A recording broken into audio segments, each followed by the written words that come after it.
Karibu sana, nikukaribishe ndugu mtazamaji katika video hii sehemu ya kwanza. Mimi ni Daniel Kwangaya na video yako hii ya siku za mwisho. Fuatilia sana mkasa huu.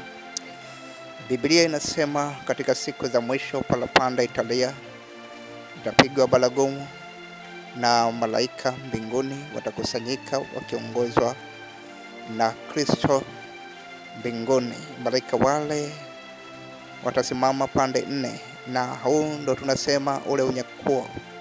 Unaona ni malaika hao ambapo wanapiga baragumu na Yesu Kristo mbele yao akiongoza jopo la malaika wengi sana, ambao hao watasimama katika siku hii kwa ajili ya mavuno makubwa ya watakatifu, kwa sababu siku ambazo zilisubiriwa sasa zimefika.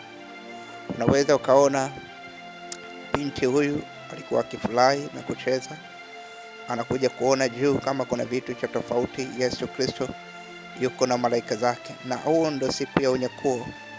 Huyo tena kaka mwingine anaona jopo kama hilo la malaika wengi sana wakija mawinguni wakiongozwa na Yesu Kristo. Ndio Biblia inasema mataifa yote watakiri kwamba Yesu ni Bwana, na kila goti litapigwa na kila mmoja atamuona. Malaika wengi, kila mmoja atawaona, iwe ni Afrika, iwe Marekani, iwe Asia. Kama unavyoona, kila mmoja ataona, kwa sababu siku hii walipo wawili watatu, mmoja atanyakuliwa.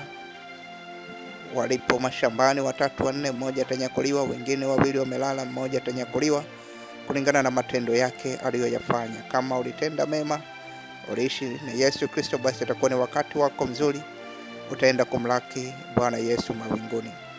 Lakini kama la hukuishi maisha hayo, maana yake utabaki katika ulimwengu na utashuhudia wenzio wakinyakuliwa.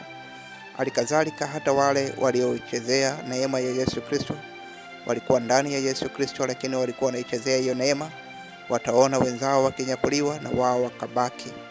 Lakini hao watu walio duniani watanyakuliwa. Si hao tu, hata wale ambao wapo katika makaburi waliopata kuishi maisha ya utakatifu, makaburi yatafunuka. Wale walio baharini, bahari itatema wafu wao, nao wataungana na watakatifu wengine kumlaki Bwana Yesu mawinguni. Unaweza ukaona makaburi kama haya hapo yanafunuka, na wanarudi kwa binadamu wa kawaida, wanarudi katika miili yao. Wanarudishwa katika miili yao ili hali waende kumlaki Bwana Yesu mawinguni. Kama unaona wanavaa miili hapo.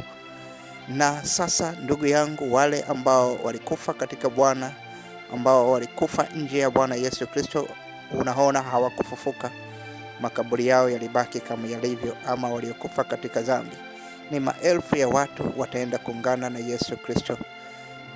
Hii inakuwa ni nzuri sana kama tu uliweza kumwishia Yesu Kristo na ukaheshimu imani na ukatembea katika imani. Kusanyiko hili lote ni lile kusanyiko la watakatifu ambao hawa watatawala na Yesu Kristo miaka 1000 duniani. Tutayaona mbele. Lakini huku duniani waliobaki kilitokea nini?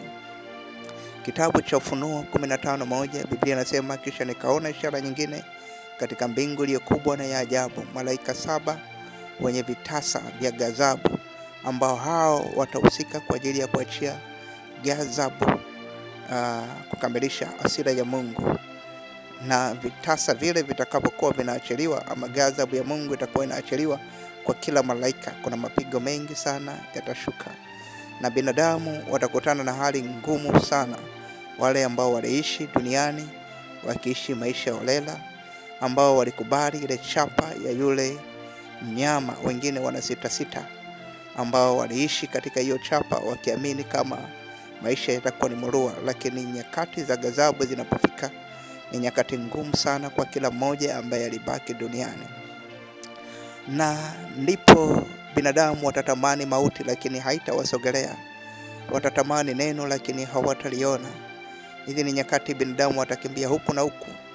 Ufunuo 16:9 anasema wanadamu wakaunguzwa maunguzo makubwa, nao wakalitukana jina la Mungu aliye na mamlaka juu ya mapigo hayo, wala hawakutubu wala kumpa utukufu.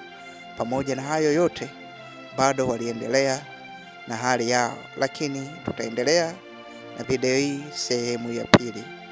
Usikose.